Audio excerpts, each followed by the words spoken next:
Hello दोस्तों, मैं नीतू आपका स्वागत करती हूँ इस रिवीजन सीरीज में। और आज देखने वाले हैं मोस्ट इम्पोर्टेंट प्रश्न को, जो कि पूछे गए प्रश्न भी हैं। और आपके बीपीएससी तैयारी में जितने प्रश्न पूछे गए हैं शामिल हैं। और अलग से भी सारे प्रश्न मैं कराने वाली हूँ। और जैसे ही ये सीरीज खत्म होगा, वैसे ही आपको टॉपिक वाइज मैं सीरीज कराने वाली हूँ, जो कि थ्योरी भी देखेंगे और साथ-साथ उससे रिलेटेड जितने भी एमसीक्यू बनने वाले हैं या फिर पूछे गए हैं उस टॉपिक से, वो सारे देखने वाले हैं। तो बिल्कुल जुड़े रहें इस चैनल के साथ, और चैनल पर नए हैं तो चैनल को सब्सक्राइब करना ना भूलें, बेल आइकन ज़रूर से प्रेस कर लें ताकि हर इम्पोर्टेंट वीडियो आप तक सही टाइम पर पहुँच पाए। और अपने फ्रेंड तक भी इसे शेयर करें जो भी पीपीएससी टीआरई 4 के लिए तैयारी करने में लगे हुए हैं, और अन्य जितने भी कॉम्पिटिटिव एग्जाम होते हैं हिंदी क्षेत्र से, ये सभी के लिए महत्वपूर्ण है। तो चलिए बढ़ते हैं इस सीरीज के पहले प्रश्न की तरफ। और आज का पहला प्रश्न है, सरस्वती पत्रिका का प्रकाशन वर्ष क्या था? तो यहाँ पर थोड़ा सा गौर दीजिएगा कि क्या पूछा जा रहा है। पूछा जा रहा है कि सरस्वती पत्रिका का प्रकाशन वर्ष क्या था? 1843, 1900, 1902 या फिर 1903। तो अधिकांश आप लोग क्या लगा देंगे? 1903, ठीक है। लेकिन यहाँ पर प्रश्न को थोड़ा सा ध्यान से समझना है। पूछा जा रहा है कि सरस्वती पत्रिका का प्रकाशन वर्ष क्या है, ना कि महावीर प्रसाद द्विवेदी ने सरस्वती पत्रिका का प्रकाशन यानी कि संपादन कब किया था, ऐसा प्रश्न में नहीं पूछा जा रहा है। तो जिस तरह से प्रश्न पूछा गया है वैसा ही आपको आंसर लगाना है। तो ये जो बी ऑप्शन है यही होगा आपका, क्योंकि सरस्वती पत्रिका का प्रकाशन वर्ष जो हुआ था वो 1900 में हुआ था श्याम सुंदर दास जी के द्वारा। और महावीर प्रसाद द्विवेदी जी ने प्रकाशन कब किया था? तो 1903 से 20 तक, ठीक है, 1920 तक। तो ये थोड़ा-सा ध्यान में रखना है, क्योंकि यहाँ पर आप छोटा-सा माइनर मिस्टेक के कारण आप कभी-कभी प्रश्न को आते हुए भी गलत कर जाते हैं। तो इस जो इस तरह के प्रश्न होते हैं, इसे थोड़ा-सा ध्यान में रखकर ही आपको चलना है। तो बी ऑप्शन आपका राइट होगा यहाँ पर। चलें, आगे देखते हैं अगले प्रश्न पे। तो बी ऑप्शन राइट है। आगे बढ़ते हैं, अगला प्रश्न क्या है? अगला प्रश्न है, रंग में भंग नामक काव्य कृति के रचयिता कौन है? तो रंग में भंग ये कब का है? तो ये 1929 या 30 का है, ठीक है, 30 का रंग में भंग। तो ये जो है कब किसका है? ये मैथिली शरण गुप्त जी का है, ध्यान में रखना है, ठीक है। 1909 है शायद इसका, मैं डेट इसका भूल रही हूँ। थोड़ा-सा आप कमेंट में बताइए कि क्या है इसका, ठीक है, एग्ज़ैक्ट। तो थोड़ा-सा ध्यान में रखना है आपको, लेकिन ये मैथिली शरण गुप्त जी का होगा। सी ऑप्शन आपका राइट होगा। आगे बढ़ते हैं अगले प्रश्न पे। अगला जो प्रश्न है, कहा जा रहा है कि आधुनिक हिंदी कहानी का आरंभ सरस्वती पत्रिका के सन 1900, देख रहे हैं? सरस्वती पत्रिका का जो पहले सबसे पहले प्रकाशन हुआ था वो 1900 में हुआ था। तो पत्रिका के सन 1900 ईस्वी में प्रकाशित अंक की किस कहानी से माना जाता है? काफ़ी महत्वपूर्ण ये प्रश्न है, ध्यान रखना है। तो ये जो माना जाता है इंदुमती से माना जाता है, क्योंकि इसका भी प्रकाशन वर्ष जो है 1900 है। तो इस प्रश्न को थोड़ा-सा ध्यान रखना है आपको। तो ये ऑप्शन आपका राइट होगा। चलिए आगे देखते हैं अगला प्रश्न। रसज्ञ रंजन किस सुप्रसिद्ध निबंधकार का कृति है? तो ये जो कृति है ये महावीर प्रसाद द्विवेदी जी की कृति है, रसज्ञ रंजन। आगे है अगला प्रश्न, वैदेही वनवास नामक काव्य किसने लिखा है? देव ने, अयोध्या सिंह उपाध्याय ने, बद्री नारायण चौधरी प्रेमघर ने, या फिर भारतेंदु हरिश्चंद्र जी ने? तो वैदेही वनवास जो लिखा है वो अयोध्या सिंह उपाध्याय हरिओत जी ने लिखा है। बी ऑप्शन आपका राइट होगा। आगे बढ़ते हैं, अगला प्रश्न जो है, अगला प्रश्न है, परिमल किस कवि की रचना है। परिमल की अगर डेट की बात करूँ तो ये 1930 की है, ध्यान रखना है। लेकिन ये किसका है? तो ये सूर्यकांत त्रिपाठी निराला का है। डी ऑप्शन आपका राइट होगा। आगे बढ़ते हैं अगले प्रश्न पे। अगला प्रश्न क्या कर रहा है? अगला प्रश्न है कि लखनऊ में आयोजित 1936 के प्रगतिशील लेखक संघ के ऐतिहासिक आयोजन के अध्यक्ष कौन थे? 1936 की बात हो रही है, गौर फरमाइएगा यहाँ पर। तो 1936 की अगर बात की जाए प्रगतिशील लेखक संघ की, तो उस आयोजन के अध्यक्ष जो थे वो थे मुंशी प्रेमचंद्र जी। ए ऑप्शन आपका राइट होगा यहाँ पे। आगे बढ़ते हैं, अगला प्रश्न क्या है?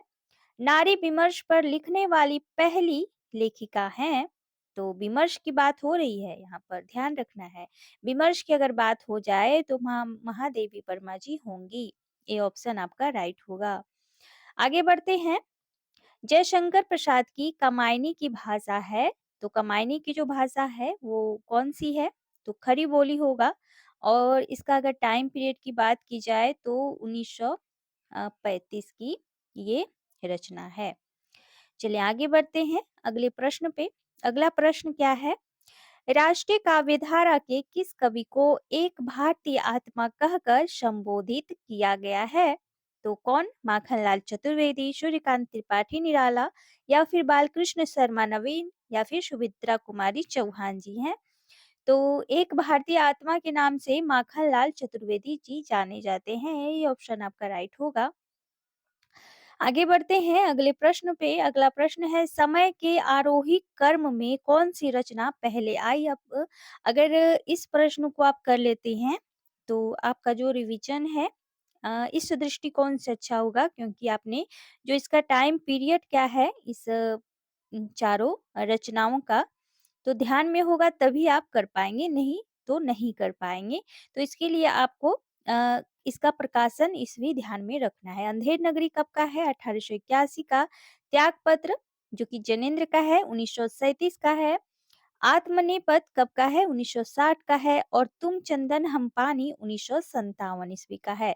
तो इसमें जो सबसे पहले आई है वो है अंधेर नगरी, जो कि नाटक है। किसका है? भारतेंदु हरिश्चंद्र जी का, ध्यान में रखना है। चलिए आगे बढ़ते हैं अगले प्रश्न पे। अगला प्रश्न है, हिंदी अपने नाम से ही ब्रजभाषा की खड़ी बोली की प्रवृत्ति के लिए आई थी। ब्रजभाषा के हाथ में हाथ दिए खरी बोली उतरी। यह कथन निम्न में से किसका है? तो ये जो कथन है ये है रामचंद्र शुक्ल जी का। काफी महत्वपूर्ण ये कोटेशन था, पूछा गया प्रश्न है, ध्यान में रखना है। तो बी ऑप्शन आपका राइट होगा। आगे बढ़ते हैं, अगला प्रश्न क्या है? नई कविता के प्रवर्तक कौन थे? तो प्रताप नारायण मिश्र, प्रेमचंद्र, भारतेंदु हरिश्चंद्र, या फिर घनानंद। कौन थे नई कविता के प्रवर्तक? तो यहाँ पर थोड़ा सा ऑप्शन देखिएगा। इसमें प्रताप नारायण मिश्र जी नहीं होंगे, प्रेमचंद्र तो प्रगतिशील, उसके बाद घनानंद रीतिकालीन है। तो इसमें जो प्रेमचंद्र और भारतेंदु हरिश्चंद्र, ऑप्शन में देखें कि सी इसको राइट कहा गया है, नई कविता के प्रवर्तक के रूप में माना गया है। तो यहाँ पर ऑप्शन सी देख रहे हैं, वैसे बाद में इसको हम देख लेंगे। चलिए आगे बढ़ते हैं अगले प्रश्न पे। क्योंकि ये जो है ऑफिशियल की है आंसर की, वहीं से प्रश्न बने हैं ये। आगे बढ़ लेते हैं अगले प्रश्न पे। अगला जो प्रश्न है, धूमिल को किस काव्य कृति पर साहित्य अकादमी पुरस्कार मिला था? तो ये मिला था कल सुनना मुझे। काफी महत्वपूर्ण ये है, धूमिल का जो रचना है इस पे साहित्य अकादमी मिला है। और बाकी इन्हीं की है, ध्यान रखना है। सुदामा पांडे का प्रजातंत्र, संसद से सड़क तक, किसी पर नहीं, ये सारे इन्हीं की रचना है। आगे बढ़ते हैं, अगला प्रश्न जो है, हिंदी साहित्य में निम्नलिखित जो पंक्तियां हैं वो किसके द्वारा लिखी गई हैं? यद्यपि सुजाति सुलक्षणी सुवर्ण सरस सुवर्त भूषण बिनु ना विराजही कविता वनिता मित। तो ये जो है ये केशव दास जी का है। केशव दास का है 1500 इनका। हाँ, ये केशवदास का ही होगा, बी ऑप्शन सही है। चलिए, आगे बढ़ते हैं। अगला प्रश्न जो है, कोणार्क नाटक की रचना किसने की है? तो ये सिंपल सा सवाल है, जगदीश चंद्र माथुर जी का है। कोणार्क की अगर बात की जाए कब की है, तो ये 1951 की है, ये भी थोड़ा-सा ध्यान रखना है। आगे बढ़ते हैं, प्रेरणा नामक कहानी रचित है, किसका है? नगेंद्र द्वारा, हजारी प्रसाद द्विवेदी द्वारा, जयशंकर प्रसाद द्वारा, या एक और ऑप्शन है उसे भी देख लें, क्या है?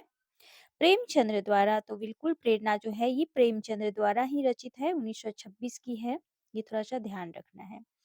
आगे बढ़ते हैं, अगला प्रश्न है, भगवती भागवंती उपन्यास के रचयिता हैं? तो भागवंती एक है, भाग्यवती एक है, भागवंती।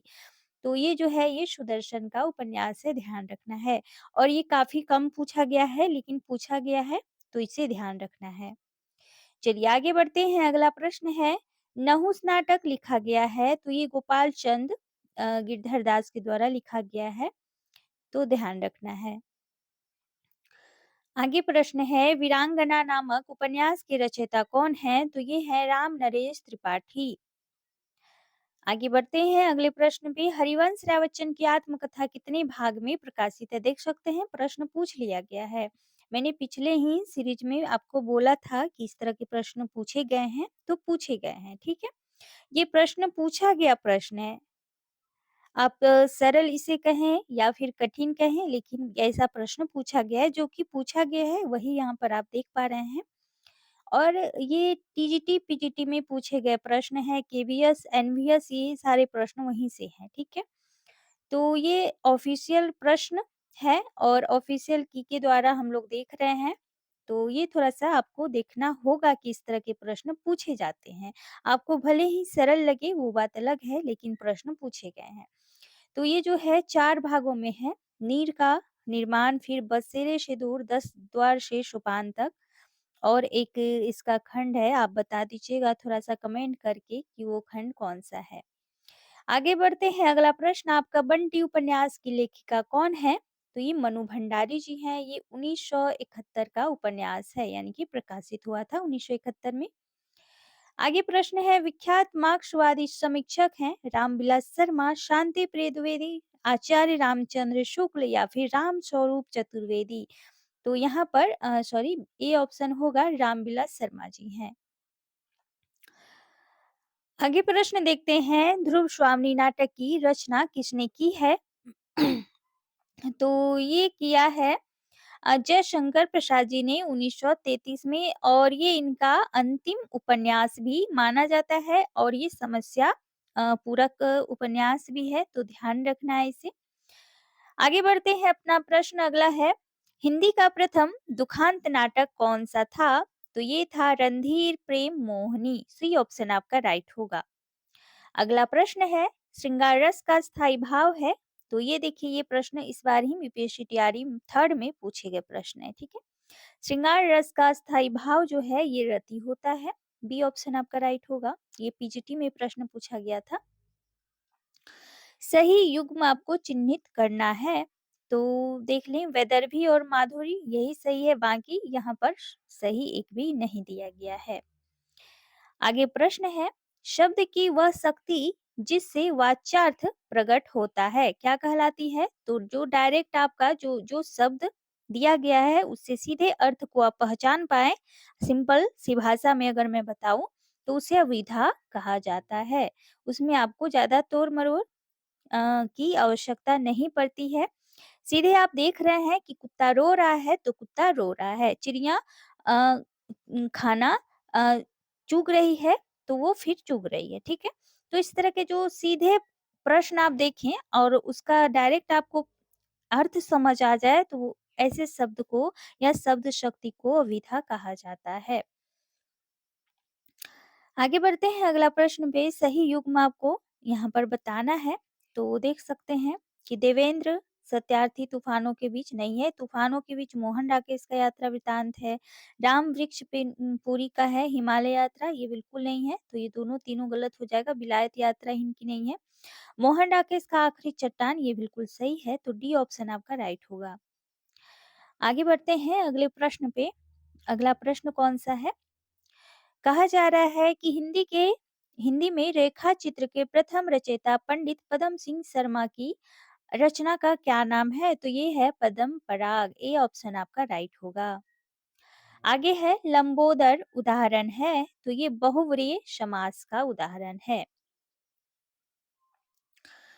अगला प्रश्न है सखी नील नभ से निकला यह हंस आहा तिरता तिरता अब तारक मुक्तिक शेष नहीं निकला जिनको चरता चरता। तो में रूपक अलंकार का कौन सा प्रकार प्रयुक्त हुआ है? तो ये शांग रूपक है। ठीक है, ए ऑप्शन आपका राइट होगा। आगे बढ़ते हैं अगले प्रश्न पे। अगला प्रश्न है कनक कनक ते शौगुनी माधकता अधिकार। तो कौन सा अलंकार है इसमें? तो इसमें हो जाएगा आपका यमक अलंकार। अगला प्रश्न है अनुष्ठिप्य। अनुष्ठप्य क्या है? तो एक छंद है अनुष्ठप्य। आगे बढ़ते हैं। अनुभाव के दो भेद होते हैं, तो अनुभाव के कौन कौन से वो दो भेद हैं यहाँ पर देख सकते हैं। कायिक या फिर वाचिक, सात्विक या फिर वाचिक, कायिक या फिर सात्विक, या फिर सात्विक और मानसिक। तो कौन सा होगा? तो ये कायिक और सात्विक ही होंगे। अनुभाव के ये दो भेद होते हैं, ध्यान रखना है इसे। आगे बढ़ते हैं। अगला प्रश्न है विस्मय या आश्चर्य किस रस का अस्थाई भाव है? तो ये अद्भुत रस के अस्थाई भाव हैं, जिसे विस्मय या आश्चर्य भी कहा जाता है। आगे बढ़ते हैं। अगला प्रश्न है उदित हुए गिरि मंच पर रघुवर बाल पतंग बिकसे संत सरोज शब हर्षे लोचन भृंग। उपयुक्त पंक्तियों में कौन सा अलंकार है? तो यहाँ पर आपके रूपक अलंकार हो जाएगा। बी ऑप्शन आपका राइट होगा, ध्यान रखना है। आगे बढ़ते हैं। अगला प्रश्न है आजन्म शब्द में समास है, तो ये अव्ययी भाव समास होंगे। अगला प्रश्न है इन युग्मों में कौन सा सही नहीं है? यहाँ पर सही नहीं है, तो कौन सा सही है वो देख लेते हैं। नीलोत्पम, तो नीलोप्लम, तो ये कर्मधारी समास है, बिल्कुल सही है। दशानन बहुव्रीहि समास है, बिल्कुल सही है। दिवारात्रि ये द्वंद्व समास है, तो यहाँ दिन और रात की बात हो रही है। और राम लक्ष्मण हो ये अव्ययी भाव समास। राम और लक्ष्मण ये तो दोनों भाई थे, तो ये अ, अव्ययी भाव समास में नहीं है। अगर राम लक्ष्मण हो ये अव्ययी भाव समास नहीं है, तो सी ऑप्शन आपका राइट होगा। चलिए आगे बढ़ते हैं। अगला प्रश्न पे चैन की बंसी बजाना का अर्थ है क्या है? मौज करना। ठीक है, बी ऑप्शन आपका राइट होगा। अगला प्रश्न है तरु रिपु रिपुधर देख के बिरहिनी ती अकुलाय में कौन सा वाक्य दोष है? अब इस तरह के प्रश्न पूछे जाते हैं। ये काफी थोड़ा सा दोष, जो शब्द दोष होते हैं, काव्य दोष होते हैं, ये इस तरह के जो प्रश्न पूछे जाते हैं यहाँ पे आप जरूर फंसते हैं। तो इस तरह के प्रश्न को आपको देखना अनिवार्य जरूरी है। तो चलिए कौन सा दोष है? च्युत संस्कृति, न्यून पदत्व, या फिर अगला ऑप्शन देख लें। अगला ऑप्शन क्या है? अधिक पदत्व या फिर क्लिष्टत्व दोष। तो डी ही ऑप्शन होगा, क्लिष्टत्व दोष ही होगा इसमें। आगे बढ़ते हैं। अगला प्रश्न है काव्य का वह गुण जो चित्त में तेज और स्फूर्ति का संचार करता है, कौन सा गुण कहलाता है? तो ये ओज गुण कहलाता है। और यहाँ से प्रश्न आपके टीजीटी पीजीटी और 6 to 8 में इस बार ही पूछे गए हैं। तो ये जो प्रश्न है इससे रिलेट करके आगे जो प्रश्न बनते हैं वो आपको देखना है, उस दृष्टिकोण से ही पढ़ना है आपको। ऐसा नहीं कि ये जो प्रश्न पूछा गया है यही प्रश्न एकदम से पूछ लिया जाएगा, ऐसा बिल्कुल नहीं, ऐसा मैं कभी नहीं बोलूंगी। लेकिन हाँ, जो प्रश्न यहाँ पर मैं बता रही हूँ, करा रही हूँ, इससे रिलेट अगर शब्द दोष, यहाँ पर शब्द दोष की प्रश्न आ रहे हैं तो शब्द दोष पूछे जाने वाले हैं। अगर यहाँ पर उपमा अलंकार आ रहा है, रूपक अलंकार आ रहा है, या क्लिष्टत्व दोष की बात हो रही है, तो यहाँ से प्रश्न आपके पूछे जाएंगे। तो इसलिए जितना आप रिवीजन कीजिएगा उतना ही आप लोगों के लिए काफी ये महत्वपूर्ण होने वाले हैं। यहाँ पर देख सकते हैं वीर रस है, हास्य रस है, अद्भुत रस है, रौद्र रस है। ये यहाँ से प्रश्न आपके 100% श्योर हूँ कि आएंगे, लेकिन ऐसा थोड़ी कि यही प्रश्न आपके आ जाएंगे, ऐसा नहीं है। आपका जो पैटर्न वो समझना आपको ज़रूरी है, प्रश्न कहाँ से बनेंगे अगर वो समझ लेते हैं तो आपके लिए सरल हो जाता है। ऐसा मत बोलिए कि ये सरल प्रश्न है, बिल्कुल नहीं है, सरल आपके लिए हो सकते हैं, लेकिन यहाँ से अगर दूसरा प्रश्न बनाया जाए तो आपके लिए कठिन बन सकते हैं। मेरे कहने का अर्थ अगर आपको समझ आ रहा है, तो आप इस दृष्टिकोण से अपना पढ़ाई जारी रखें, बिल्कुल सफलता मिलेगी। और अगर टेलीग्राम चैनल से नहीं जुड़े हैं, तो ज़रूर से जुड़ जाएँ, वहाँ पर मैं पीडीएफ प्रोवाइड भी कराती हूँ। चलिए आगे बढ़ते हैं अगले प्रश्न पे, अगला जो प्रश्न है, निरख सखी ये खंजन आए फेरे उन मेरे रंजन से, रंजन ने नयन इधर मन भाए, इन पंक्तियों में कौन-सा गुण है? अब देखिए कि गुण पूछा जा रहा है, तो ये माधुरी गुण आएँगे। और यहाँ से भी पीजीटी में प्रश्न इस बार की मैं बात बोल रही हूँ, पीजीटी में प्रश्न पूछे गए हैं, ठीक है? तो ये आपको करना बहुत ही ज़रूरी है। आगे बढ़ते हैं, अगला प्रश्न क्या है? जो तुम्हारा अनुशासन पाओ, कंदुक इव ब्रह्मांड उठाओ, कांचो घट ढारो फोरी, राको मेरु मुलक जिमि तोरी। तो उपयुक्त पंक्तियों में कौन-सा रस है?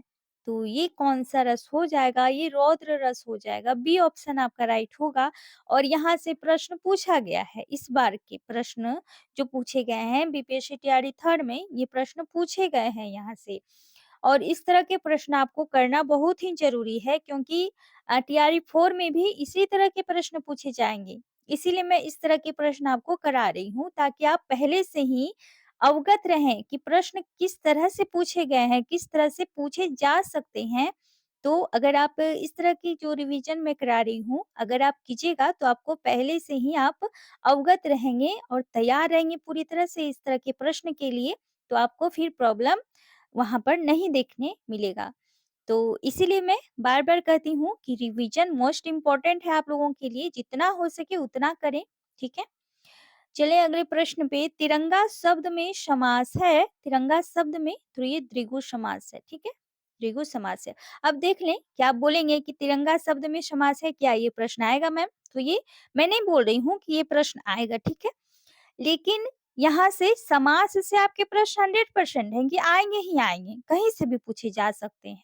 तो आपको ये सभी समास एकदम से ध्यान में रखना है कि अव्ययी भाव समास क्या होता है, द्विगु समास क्या होता है, कर्मधारय क्या होता है या फिर द्वंद्व समास क्या होता है। तो इस तरह के सभी प्रश्नों को आपको एकदम से अच्छे से समझना है कि प्रश्न कैसे पूछे जा सकते हैं। अगर मैं समास करा रही हूँ तो समास के प्रश्न आएँगे, 100% रखिए कि आएँगे ही आएँगे। हो सकता है प्रश्न किसी और तरह से पूछा जाए, उससे कोई यहाँ पर मैं नहीं बोल रही हूँ, प्रश्न लेकिन आएँगे समास से, तो इसको ध्यान में रखना है आपको। चलिए आगे प्रश्न देख लेते हैं। आँख की किरकिरी होने का क्या अर्थ है? तो ये अप्रिय लगना, ये ऑप्शन आपका राइट होगा। आगे बढ़ते हैं, अगला प्रश्न क्या है? गौशाला शब्द में कौन-सा समास है? तो गौशाला ये तत्पुरुष समास हो जाएगा। ए ऑप्शन आपका राइट होगा। आगे बढ़ते हैं, निम्नलिखित में से कर्मधारय समास किसमें है? तो कर्मधारय समास जो है नीलो नीलोपलम यानी कि नीलोपलम, इसमें संस्कृत शब्द दिया गया है। जब संधि विच्छेद कीजिएगा तो आपको अर्थ समझ में आएगा।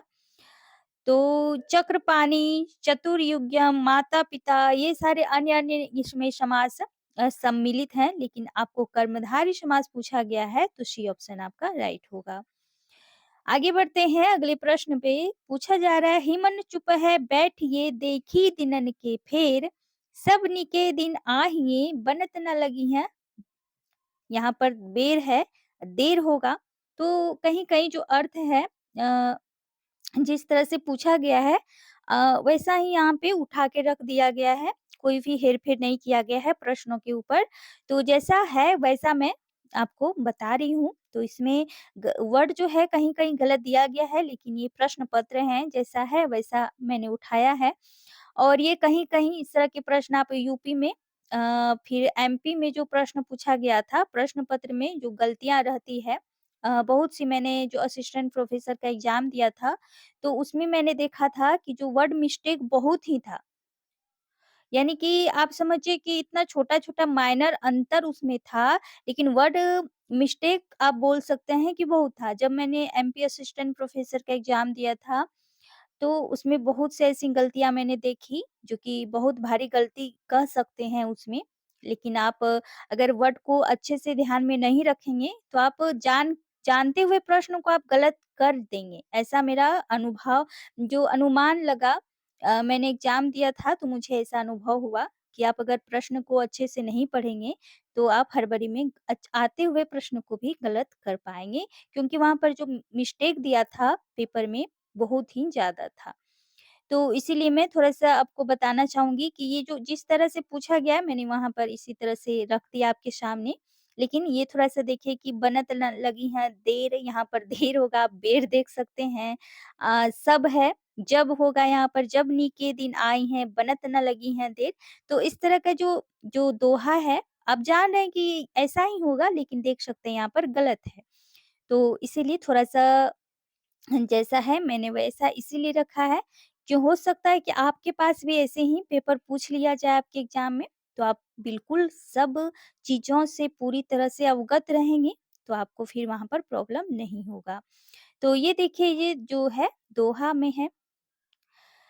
आगे और आज का जो लास्ट प्रश्न है, टोटल हम लोगों ने 50 प्रश्न आज किया है, क्योंकि आप बोलते थे कि मैम शॉर्ट लेकर आती हैं वीडियो, तो मैं थोड़ा-सा 50 प्रश्न को करा रही हूँ आप लोगों के लिए।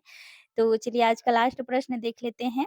वह सममात्रिक छंद जिसमें प्रत्येक चरण में 24-24 मात्राएँ हों तथा प्रत्येक चरण में 11वीं एवं 13वीं मात्रा पर यति होती हो, कौन-सा छंद कहा जाएगा? तो ये रोला कहा जाएगा और ये भी इस बार ही पूछा गया है। ठीक है? मैं पहले की बात नहीं कर रही हूँ, इस बार ही ये बीपीएससी टीआरई 3rd में पूछा गया प्रश्न है। तो इस तरह के जो प्रश्न हैं, ये थोड़ा-सा छंद आपको अच्छे से पढ़ के जाना है, अलंकार आपको अच्छे से पढ़ के जाना है। छंद, अलंकार, समास सर्वनाम, विशेषण या जितने भी टॉपिक हैं, पूछे गए अभी तक, मैं एक सारा टॉपिक ही आपके सामने रखने वाली हूँ। जहाँ-जहाँ से प्रश्न आपके पूछे गए हैं, तो वो टॉपिक जो है आप एकदम कंप्लीट उसका तैयारी कर लें, आपको कोई भी प्रॉब्लम नहीं होगा आगे के लिए। तो मैं एक पूरा पेपर का मैं देख रही हूँ कि कहाँ-कहाँ से प्रश्न ज़्यादातर पूछे गए हैं, तो मैं सारे टॉपिक आपको बता देने वाली हूँ, जहाँ से आप निश्चिंत रहें, ठीक है? और उस टॉपिक को आप पूरे तरह से कंप्लीट कर लें, फिर आपको प्रॉब्लम नहीं होगा, ठीक है? और बाकी रहा जीएस 1 की बात, तो उसके लिए मैं एक शॉर्ट वीडियो में बनाने वाली हूँ बताने वाली हूँ कि कहाँ से हेल्प मिलने वाली है आपको। हाँ, तो चलिए बने रहें इस चैनल के साथ और मेरे साथ बिल्कुल बीपीएससी तैयारी 4 के लिए यहाँ पर मैं आप लोगों के लिए काफ़ी हेल्प करूँगी जितना हो सके और अपने फ्रेंड तक भी इसे ज़रूर से शेयर करें अगर वीडियो आपको अच्छा लग रहा है तो। और ऐसे ही वीडियो देखने के लिए बिल्कुल जुड़े मेरे साथ। चलिए, थैंक यू सो मच दोस्तों आज 50 प्रश्न हम लोगों ने किए, मोस्ट इम्पोर्टेंट सभी प्रश्न थे आप लोगों के लिए पूछे गए प्रश्न थे। तो बिल्कुल इससे जुड़ें और करें अच्छे से रिवीजन करें, हर टॉपिक से प्रश्न पूछे जाएँगे, तो किसी एक टॉपिक को भी छोड़कर नहीं जाना है, वो हार्मफुल होगा आप लोगों के लिए। तो बिल्कुल, चलिए थैंक यू सो मच फिर मिलती हूँ अगले सेशन में नए प्रश्नों के साथ, तब तक बने रहें मेरे साथ। Thank you so much.